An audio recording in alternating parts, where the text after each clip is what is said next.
Web 2.0 Skills in Today's Classroom. Mallory McDaniels, Instructional Technology, April 2nd, 2014.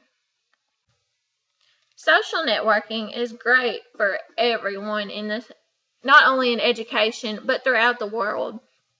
Teachers can communicate with administrators, parents, students, and other teachers. This helps teachers stay in touch with what's going on with their students, with what's going on with their schools, and it also allows them to communicate with other teachers to see if they're having the same problems and how they're solving it. It's just a really great tool that I think everyone should attempt to incorporate into their classroom, no matter if they're technologically inclined or not.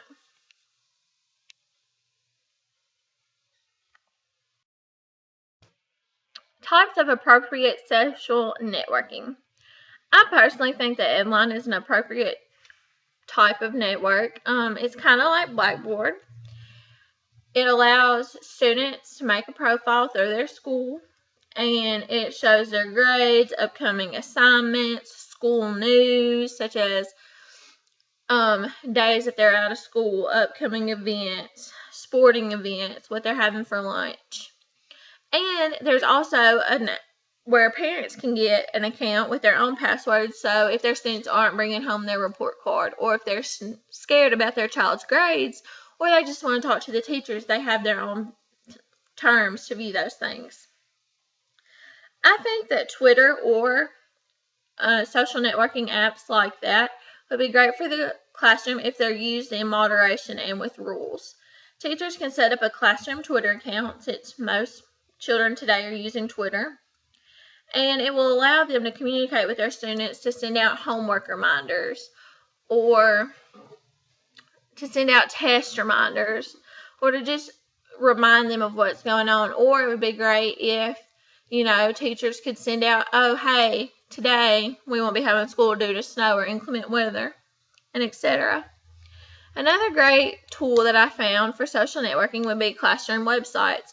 Like the two above that I've talked about, I think the websites would also benefit because teachers can post reminders, and they keep parents and administrators involved in the classroom. Everyone knows that most children learn better when their parents are involved. And it not only helps the child grow, but it also helps the parent grow, and it also strengthens their bond. Writing tools. Storybird, Linoit, Collaborate Classroom, and MyFakeWall are some of the writing tools that I would like to personally incorporate into my classroom. Storybird is a website that allows students to pair their artwork and the stories together and for them to be published. It's very easy to use, and it's also great. It publishes everything so fast, and I think that would be a great assignment for students, especially in the elementary grades, just to see that their work does count for something. It's not just busy work or stuff that they have to learn. It's something that can really influence their life.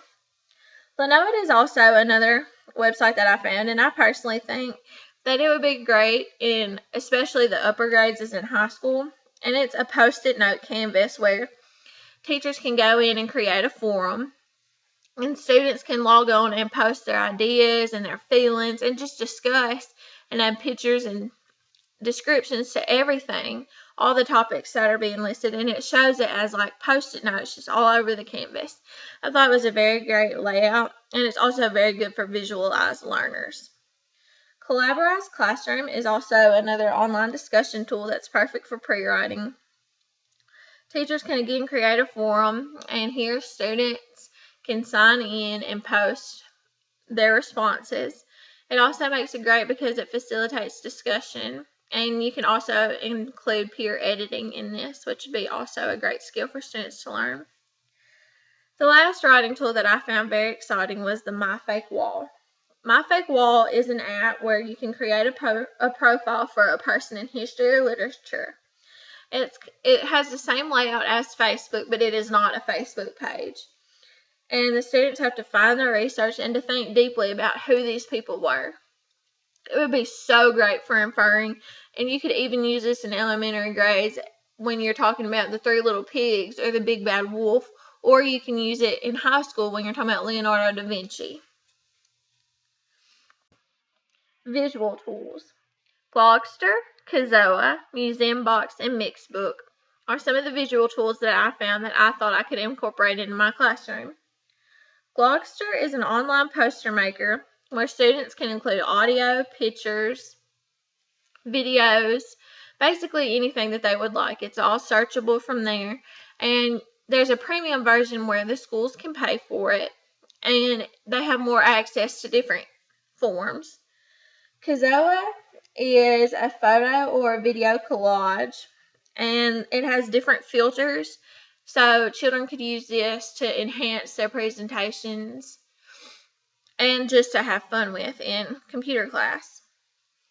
Museum Box, I really like Museum Box. I think by far it's my favorite tool that I've found. And it's used for research or autobiography work. You can basically use it for anything that your students are doing a research project on. Like, for example, if you were teaching second grade and y'all are learning in social studies about ancient Egypt, your students could do a research project on, the ancient ruins. Well, Museum Box allows them to create their presentation to where it looks like it's a museum exhibit.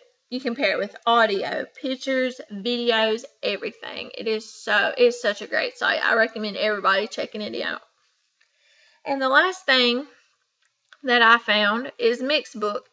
And Mixbook is basically a scrapbook where students can choose to do that instead of doing a poster or a slideshow. And I thought it was very neat, and it allows children to embrace their creativity, which is such a vital skill in today's society.